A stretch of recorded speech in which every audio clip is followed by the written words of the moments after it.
Hi there, I'm Half Moon Joker and this is Comics Tuesday. Today, I'm going to be talking about Superman. And I'm going to be answering a question. That question is Superman a boring character?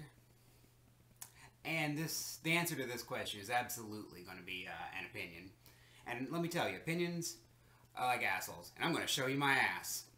I mean, share my opinion. And that is, no, I don't think that Superman is a boring character inherently.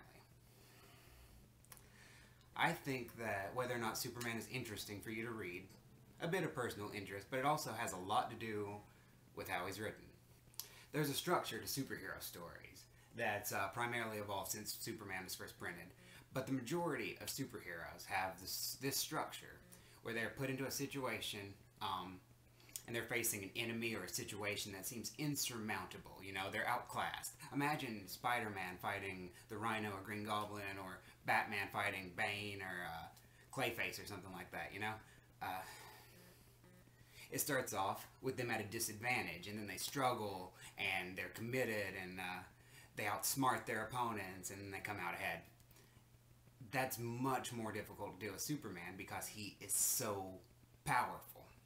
Alright, and that's an issue. That's a serious issue anytime that there's a Superman story. So, okay, you don't necessarily have to threaten him physically, right? There's also moral ambiguity, right? You can make you can make Superman into some sort of an anti-hero or a complex, sort of good, sort of bad guy. But that doesn't really work because Superman has this image. He's a good boy, Boy Scout. You know, he wouldn't do anything wrong. Never, never, never. So you see what the problem is. There's a very narrow path on which you can write Superman. But that doesn't mean it's impossible. No, absolutely not. I think that you can use those drawbacks, exactly. You know, if you will write Superman within that little box, and you just accept him for what he is, then you're gonna turn out gold every time. Alright, so let's say there are certain enemies who can threaten Superman physically. And believe me, that should not be leaned on too hard because it's not very believable. And that's why it should be the minority of Superman stories. But for example, there's Doomsday, there's Darkseid, there's General Zod. And there's kind of the common theme that other Kryptonians can hurt Superman. But you know what? That's fine. It works for me. While I'm on the topic of Superman being harmed physically, I am absolutely not going to bring up green rocks. You're not going to hear that from me. Kryptonite is not an antagonist. It should be far, far from the center of any Superman story and not growing on every tree there is. But there are enemies out there in the DC universe that can harm Superman, and they are a threat to him. So what else you have? The other main one that you have is that morality that I mentioned. You can't have Superman act out of character. You can't have him going and wrecking things and killing people, because then it's not Superman. But what you can do is you can challenge his morality. You can give Superman an obstacle.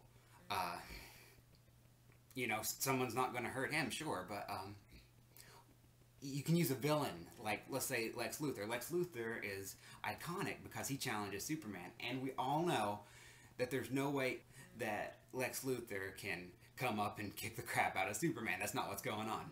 But you know what he can do? He can use his mind and his money, and he can set up a situation where Superman, where he has to choose. Lois Lane's going to get hit by a train if he doesn't eat Jimmy Olsen. You know? And you can put him in situations like that where, you know what, maybe Superman isn't so super fast and super powerful that he can get out of it alright. You know, maybe he's going to mess up and someone's going to die. And seeing him agonizing over that, knowing that he has all the power in the world and is still helpless, is super, super interesting. And that's pretty much the way that I think that you could go about writing a good Superman story. But you know what? Maybe you don't have to write a good one. And if you think that sounds ridiculous, here's what I'm talking about. Good and entertaining aren't always exactly the same thing. They're just not. One of my favorite Superman villains is Mxyzptlk. If you don't know who that is, Mxyzptlk is a little pixie fairy from another universe who will come in sometimes and just troll Superman. He comes in, decides, hey, I'm going to play some funny pranks on Superman. And you know what? He's not from our reality. Superman can't lay a finger on him. You know, it's not going to be solved by punching and laser vision any day. That's never going to happen. So Superman just has to kind of grin and bear it as this little extra-dimensional entity comes along and is griefing him. I love those, and I think that comical Superman stories absolutely have their place. So you got that. You have Superman having a small handful of foes that can harm him. You have testing his morality, right? You know, it doesn't matter. They can do everything if he doesn't know what is the right thing to do. And then also you have the ones where, you know, sometimes it's okay to have Superman juggle planets and blow things up with his eyes and just get the humor out of it. I don't think there's anything in the world wrong with that. So, hopefully I made a strong case for there being good types of stories to tell. And if you feel like you've never seen one that makes you care, that actually has you on the edge of your seat, then here's some recommendations, alright? I'm going to start off, number one on my list is the absolute classic. If you haven't read this, finish this video, run off, and read it immediately. Kingdom Come has everything that I've been talking about. Superman loses people. He has the public turn against him. He gets slapped around by Captain Marvel, and he is a good guy the entirety of that story, and it pays off. It's a beautiful story. I love it. And there's also the death and return of Superman. It starts off a little weak. Doomsday busts out, takes out the whole Justice League while he's like tied up in chains. Doesn't really mean that much because it's a super weakened Justice League. But if you can get past that, by the time it gets around to the one-on-one Superman versus Doomsday, it is the most incredible Superman fight I have ever seen, and it gets me so pumped. They're slapping each other, they're hitting each other. Superman wants to take the fight away from people and not cause any collateral damage, but you know what? He can't do anything.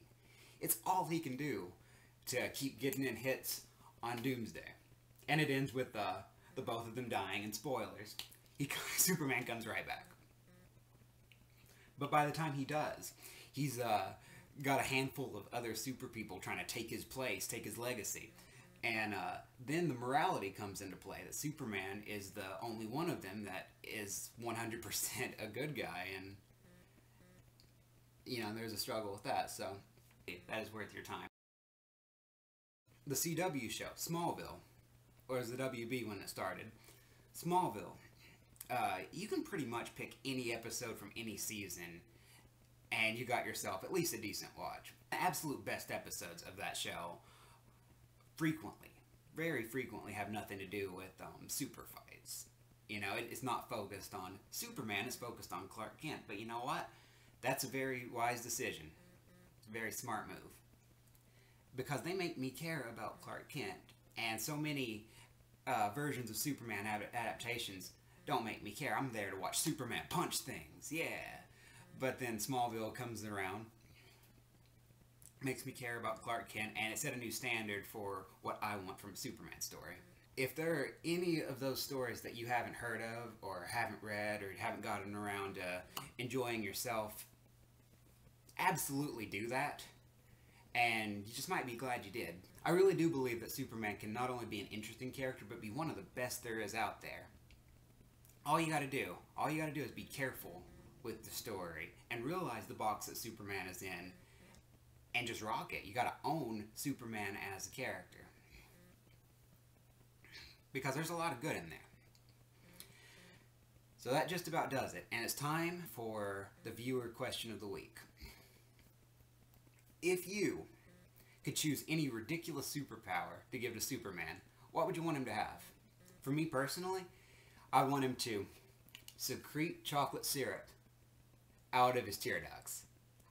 I could have so much fun with that. Just the things, the hilarious shenanigans I'd have Superman into. Anyway, leave your answer down in the comment section below.